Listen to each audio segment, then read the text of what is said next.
The crimson sandstorm howled outside the Zixtai family's dome, its particles scratching against the failing shields like countless tiny claws. Inside, Valen held her youngest daughter Zena close, the child's crystalline skin flickering with feverish pulses of pale blue light. The family's warning system chimed its 20th alert of the day, its tone growing more insistent as their home's protective field weakened further. Mother, the last transport. Kexti, their eldest, pressed his palm against the viewing panel. His crystal formations darkened with distress as they all watched their final chance at evacuation disappear into the amber clouds above. The vessel's engines left brief tunnels in the storm before the swirling dust swallowed even those last traces of hope. Valen's bondmate Kyr moved to the environmental controls, his steady hands dancing across the panels as he redirected their remaining power to the shield generators. We have perhaps 3 day cycles before the magnetic field deteriorates beyond survivable levels, he announced, his voice carrying the calm strength that had first drawn Valen to him cycles ago. Their middle child, Mira, sat cross-legged before their family shrine, her crystals resonating with the traditional healing frequencies. The soft harmonics filled their home, trying to combat Zena's illness. It was this same illness that had delayed their departure, forcing them to miss the evacuation timeline. Now, as their world's protective magnetic field continued its inevitable collapse, they faced the consequences of that delay. The colonial authorities promised they would return, Kexti said, though his tone carried little conviction. They all knew the truth. No ships would risk the growing radiation storms once the planet's magnetic field failed completely. Their people had spent generations trying to stabilize Kepler-186's core, but the degradation had accelerated beyond their most pessimistic predictions. Zena coughed softly in Valen's arms, her crystal formations vibrating with discord. Valen hummed an ancient lullaby, letting her own crystals resonate in harmony with her daughter's. The child's fever had begun, just as the first evacuation orders came through, and none of their traditional healing techniques had proven effective. Perhaps we could reach the emergency bunkers at the ancient mining facility, Mira suggested, rising from her meditation. Her crystal pattern swirled with determination, a trait she'd inherited from Valen. Kyr shook his head, pulling up a holographic map of the surrounding territory. The radiation levels in the canyons are already too high.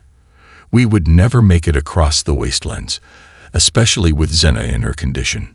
The family fell silent as another alert chimed, this one warning of increasing radiation levels outside their dome. Their home, built to withstand the harsh conditions of Kepler-186f, had served them well for generations.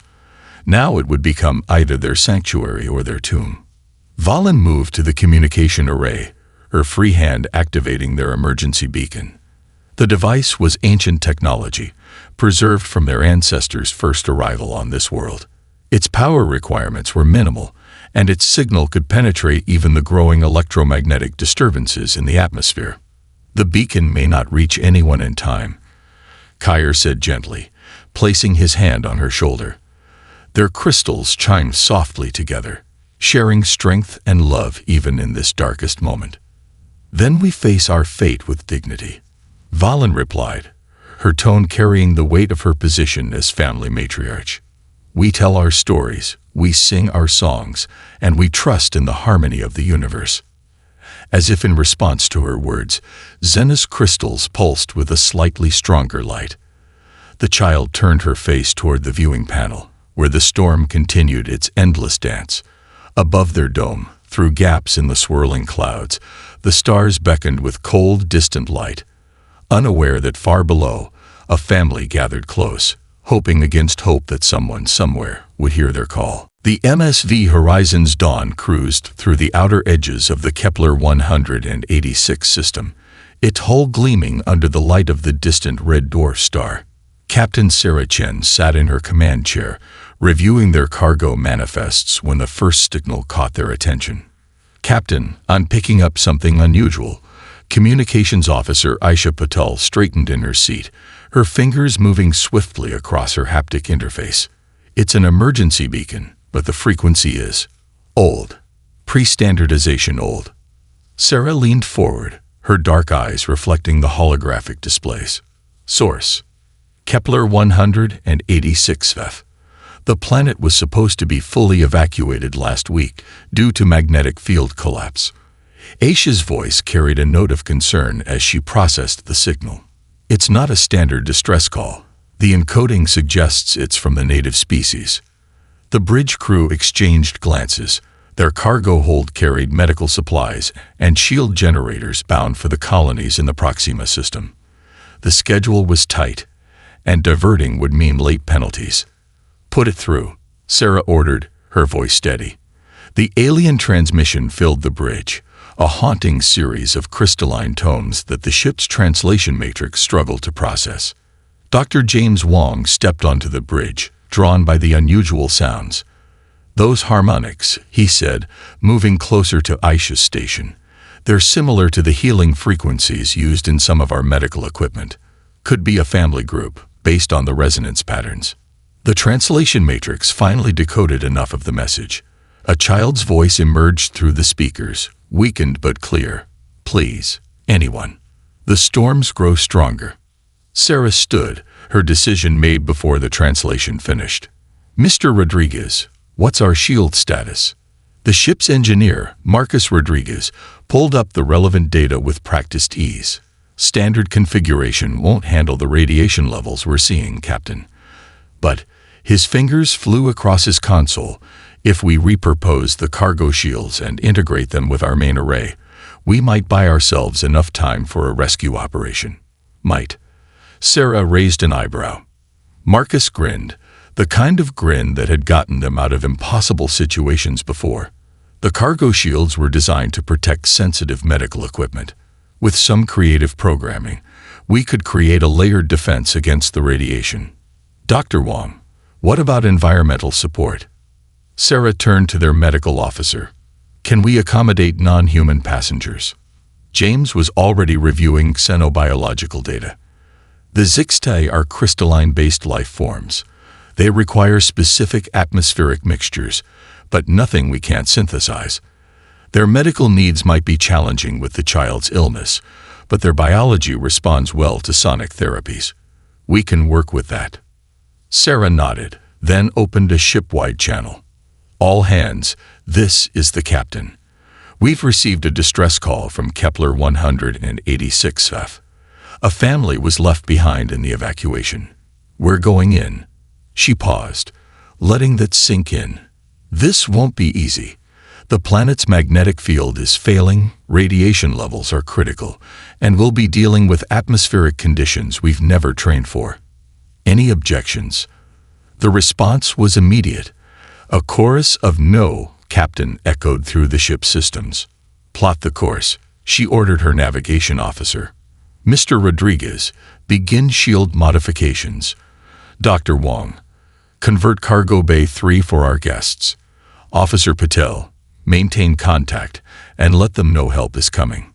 Aisha sent their response, translating it into the crystalline tones of the Zixtai language. The reply came swiftly, a harmony of voices singing with renewed hope. As the horizon's dawn altered course, Sarah watched her crew work with practiced efficiency. Humanity had spread among the stars not just through technology or determination, but through moments like these, choosing to help, choosing to care, choosing to risk everything for a family that they'd never met.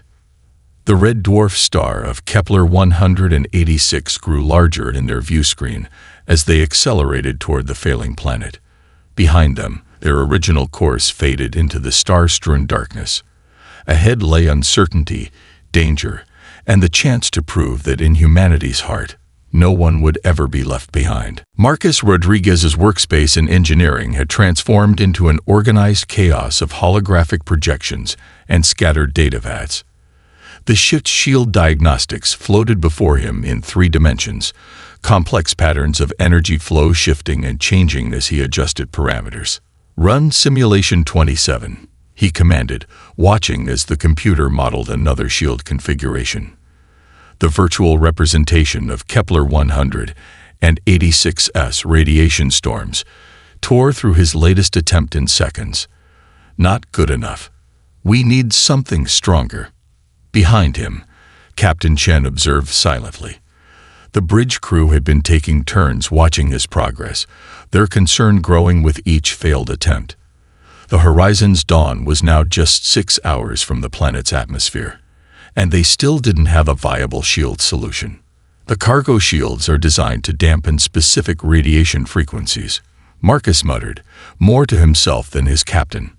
If we could match those frequencies to the planet's magnetic field disruptions.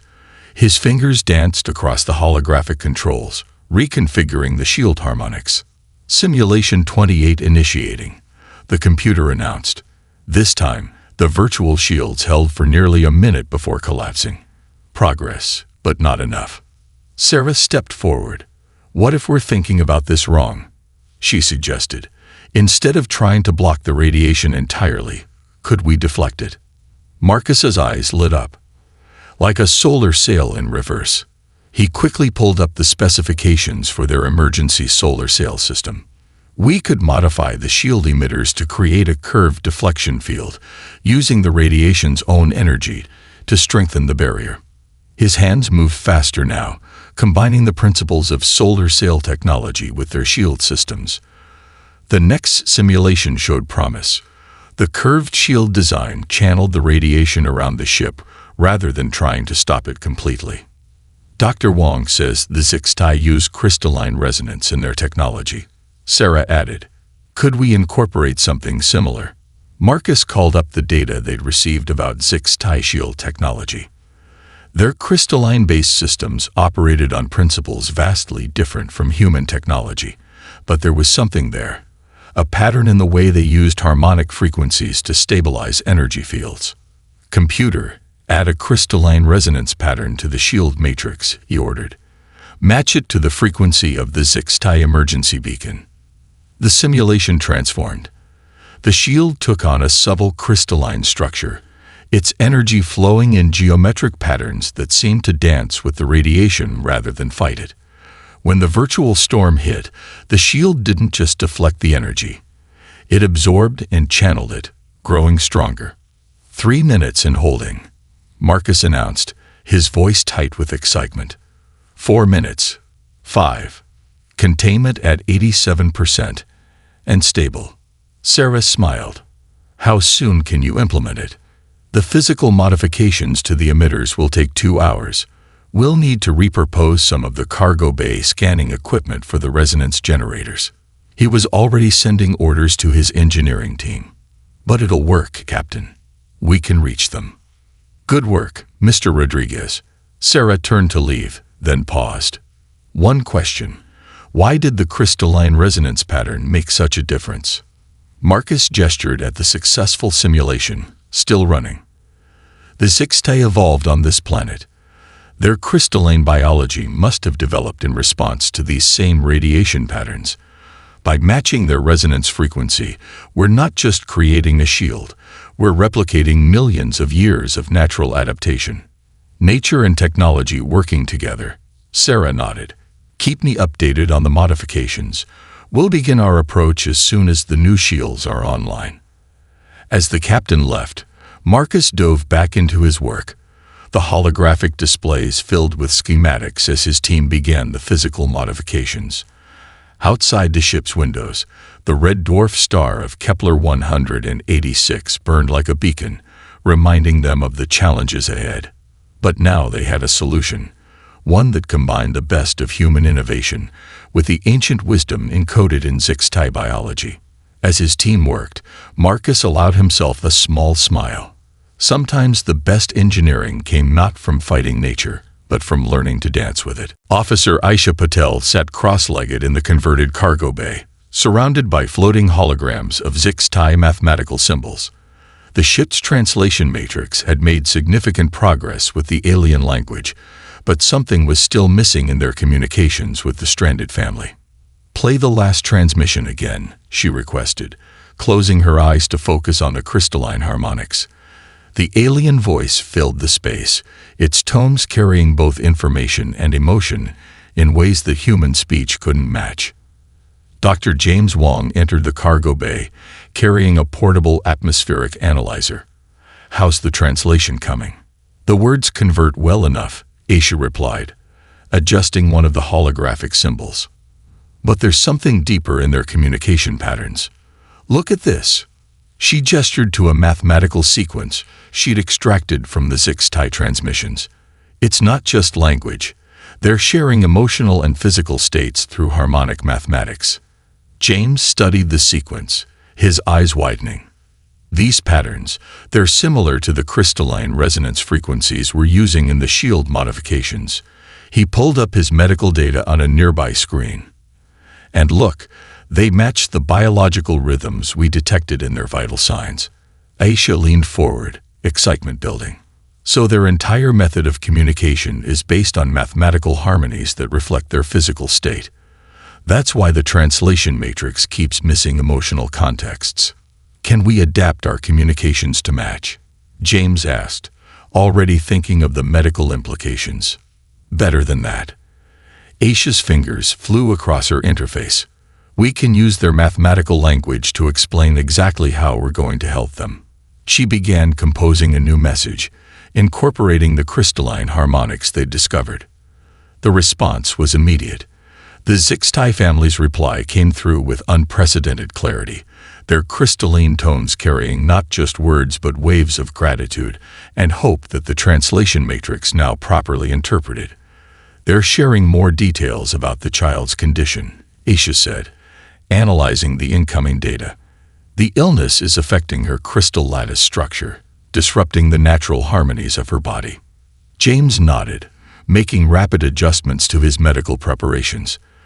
"That explains why their traditional healing frequencies aren't working.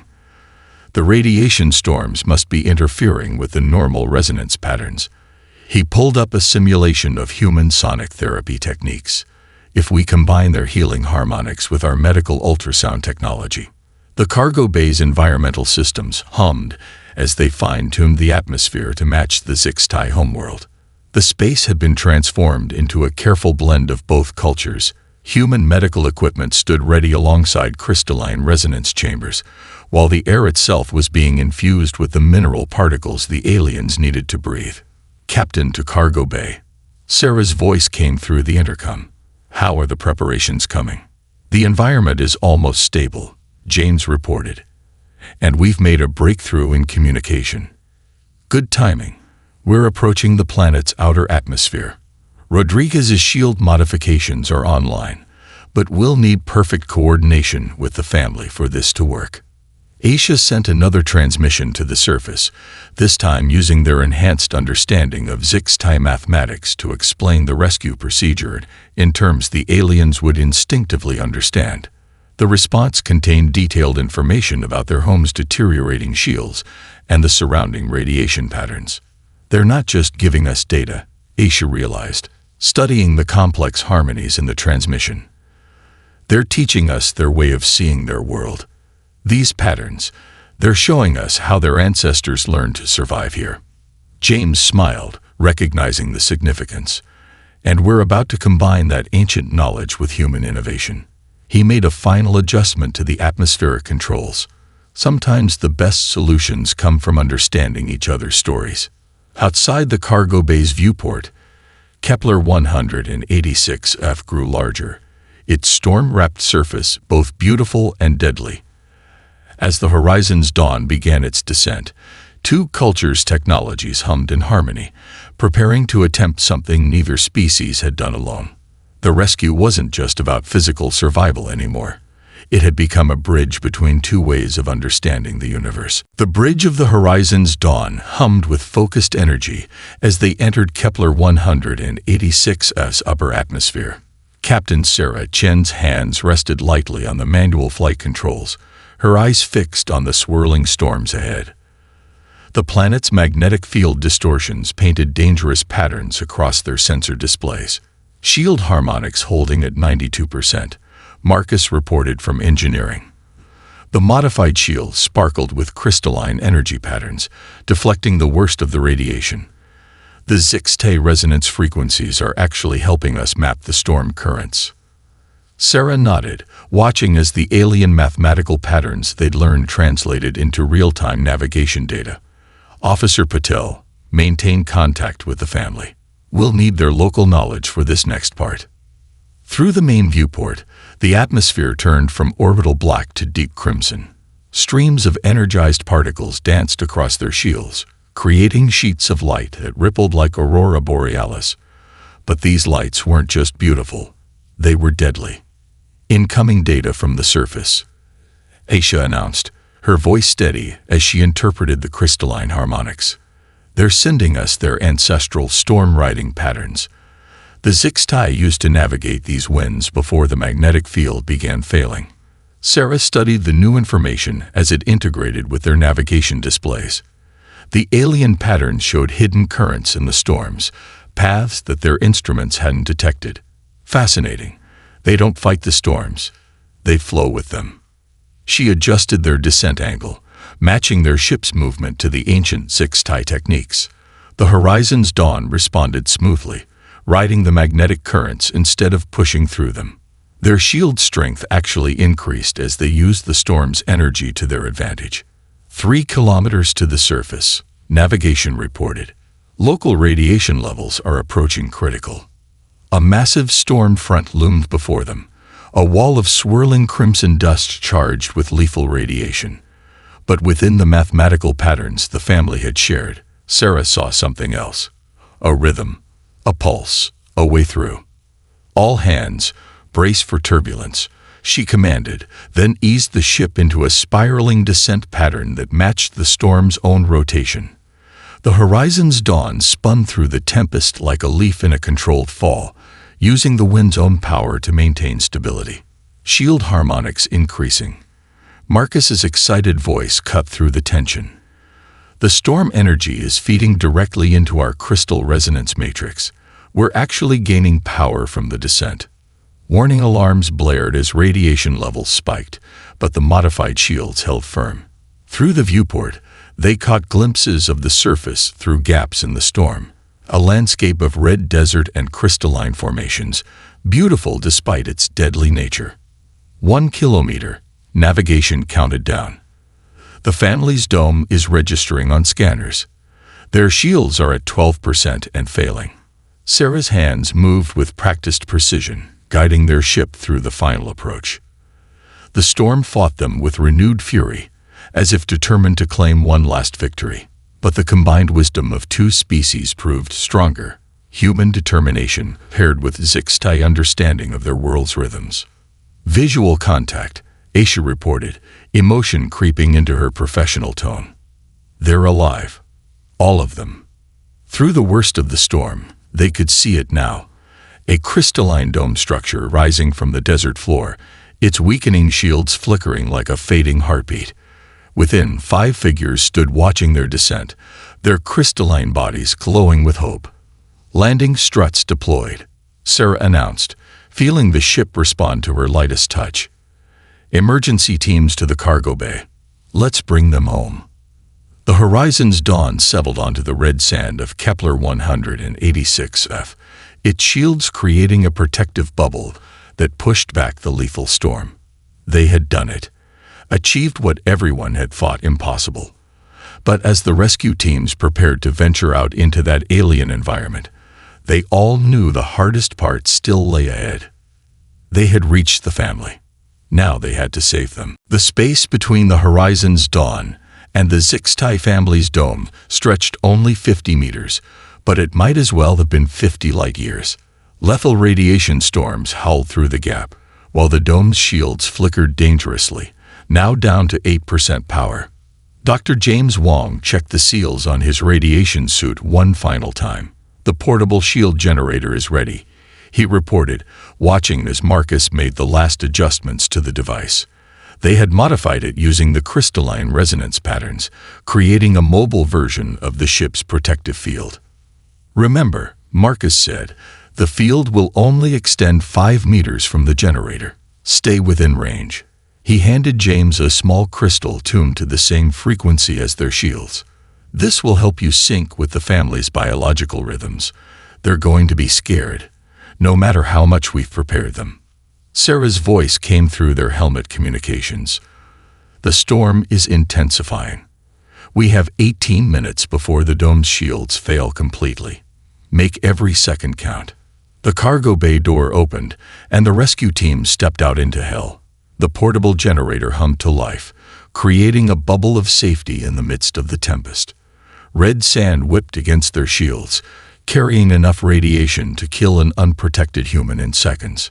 James led the way, each step carefully measured. Behind him, 2 crew members maneuvered the medical transport platform, its own small shield generator adding to their protection. The sand beneath their boots crunched with an odd crystalline quality, as if the entire planet was made of the same material as its inhabitants. Through the storm, they could see the family pressed against the dome's inner wall. The youngest child, Xena, lay cradled in her mother's arms, her crystal formations pulsing weakly. The others watched the humans approach with a mixture of fear and hope visible in their flickering colors. "Dome shield failure in 15 minutes. Marcus's voice crackled through the comms. James reached the dome's airlock and placed the resonance crystal against its surface. The crystal began to sing, its harmonics matching the frequencies of Zixte technology. The outer door slid open with a grinding sound, protesting its operation in the storm. The team stepped into the airlock, bringing their shield bubble with them.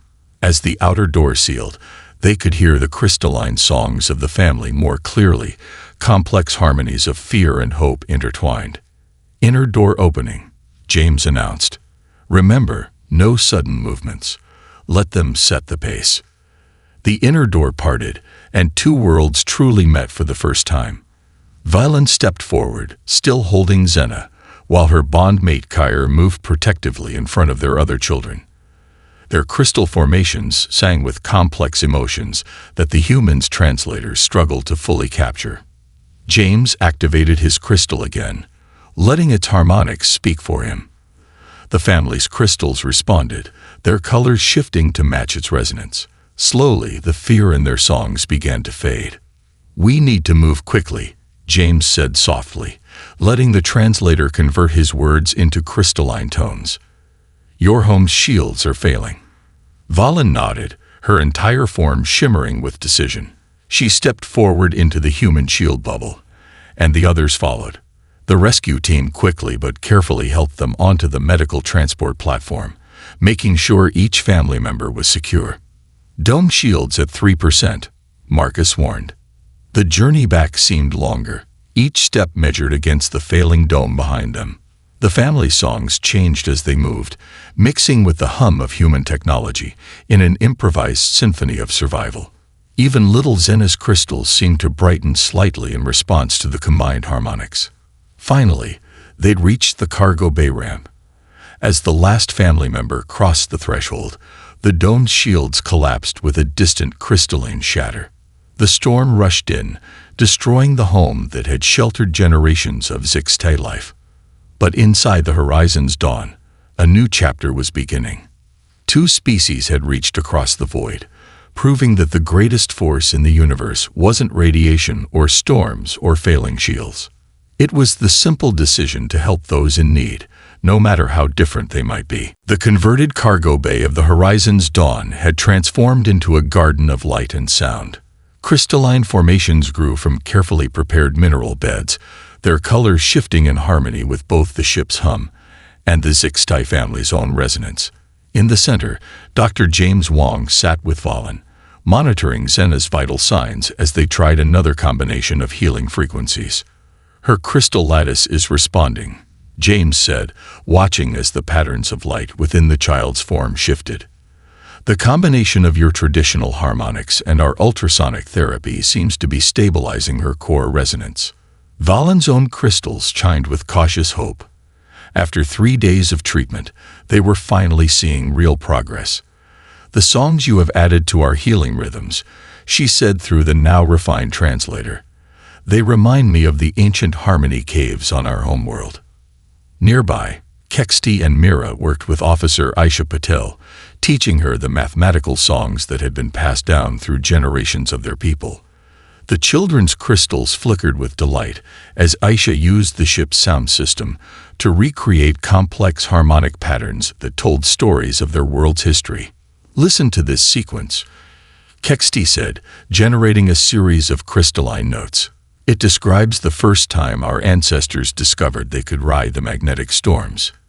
His crystals pulsed with pride as Aisha quickly learned to reproduce the pattern. The ship's medical bay had become a symphony of two species working in harmony.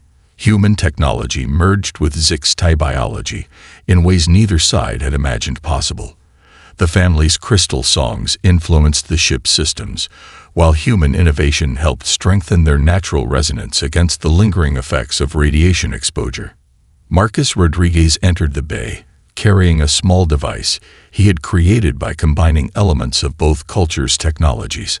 "I think I've got something," he said, approaching Zena's bedside. "A portable resonance chamber that can maintain her healing frequencies even after we reach the colony." The device hummed to life, producing a complex pattern of sounds and lights that matched perfectly with Zena's natural crystal rhythms. The child's colors brightened immediately, and her song grew stronger. For the first time since they'd found her, she sat up on her own. "The mathematics of your music," Valen said, watching her daughter's improvement.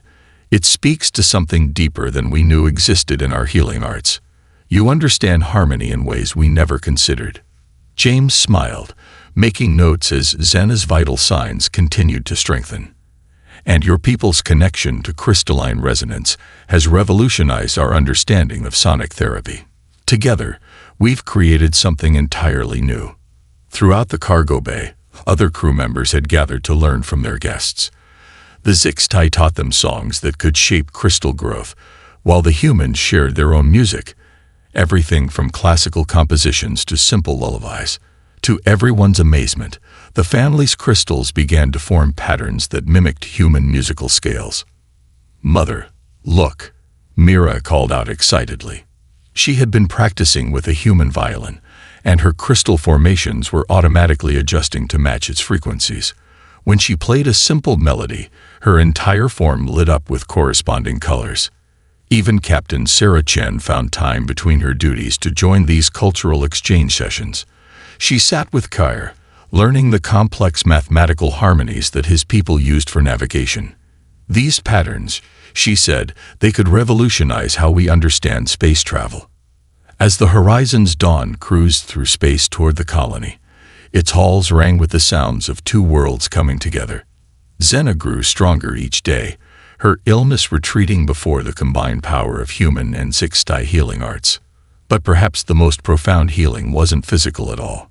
It was the bridge being built between two species, note by note, song by song, creating a harmony that would echo across the stars for generations to come. The Zixtai colony came into view through the Horizon's Dawn's main viewport, its crystalline structures catching the light of nearby stars and transforming it into a symphony of colors. On the bridge, Captain Sarah Chen watched as a welcoming committee assembled in the colony's main docking bay, their crystal formations pulsing with anticipation. "They're sending a greeting harmony," Officer Aisha Patel announced, her hands moving confidently across the communications console. She had become so attuned to the Zixtai language that she could now interpret their songs without the translator. In the cargo bay, the family prepared for their arrival. Zena, fully recovered thanks to the combined healing techniques, danced with her siblings as their crystals created patterns that matched the ship's engine harmonics. The once sick child now glowed with health, her crystal lattice stronger than ever. "The colony's medical council is particularly interested in the healing frequencies we developed," Dr. James Wong said, helping Valen pack the portable resonance chamber. "They believe it could help treat radiation exposure in other evacuees." The docking procedure began, accompanied by a symphony of human technology and Zixtai crystalline songs. As the airlock sealed and pressurized, the family gathered their few possessions and the many gifts the crew had made for them. "Remember the mathematical sequence for calibrating the chamber," Marcus reminded them, his voice carrying genuine concern. "And don't forget to adjust the harmonics every third cycle." The colony's greeting party boarded through the connection tube, led by Elder Resonator Tixall, whose crystal formations held the complex patterns of centuries of accumulated wisdom. The Elder stopped in surprise at the sight before them. Humans and Zixtai working together seamlessly, their technologies and cultures intertwined. "You have done more than rescue a family," Tixall's crystals sang, the translator rendering their words into perfect clarity. "You have opened a door between our peoples that can never be closed." Sarah stepped forward, activating the small crystal that now hung at her throat, a parting gift from Valen. Its harmonics matched the Elder's greeting tones perfectly. "We simply did what anyone would do," she replied, the crystal converting her words into song. "And yet," Tixall responded, "in doing so, you have taught us that the universe holds more wonders than we imagined. Our scientists are already studying the shield modifications you created. Combined with our crystal technologies, they could help us reclaim worlds we thought lost to radiation." The family stepped forward to bid farewell to the crew. Kex T and Mira had taught the humans dozens of their people's songs, while learning Earth music in return. They had even begun composing new harmonies that blended both traditions. "We will tell your story," Valen promised, her crystals glowing with emotion. "How humans crossed the stars to save a family they had never met. How you turned our differences into strength." Xena approached Sarah last, her small form radiating happiness.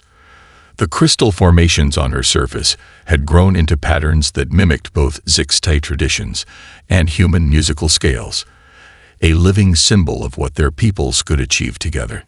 "The song of the stars is richer now," the child said simply, touching her crystals to Sarah's gift from Valen. The resulting harmony filled the ship with light and sound that brought tears to human eyes and caused Zixtai crystals to shimmer with joy. As the family departed with the colony's representatives, they left behind more than memories. The ship's database now contained volumes of Zixtai knowledge, freely shared.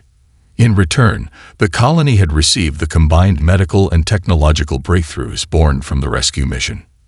The Horizon's Dawn would soon depart for its original destination, but its crew knew their journey had become something far greater than a simple cargo run. They had proved that in the vast darkness between the stars, compassion could bridge any distance, and the harmony of two species working together could create miracles. Sometimes, the greatest discoveries come not from exploring new worlds, but from opening our hearts to new friends.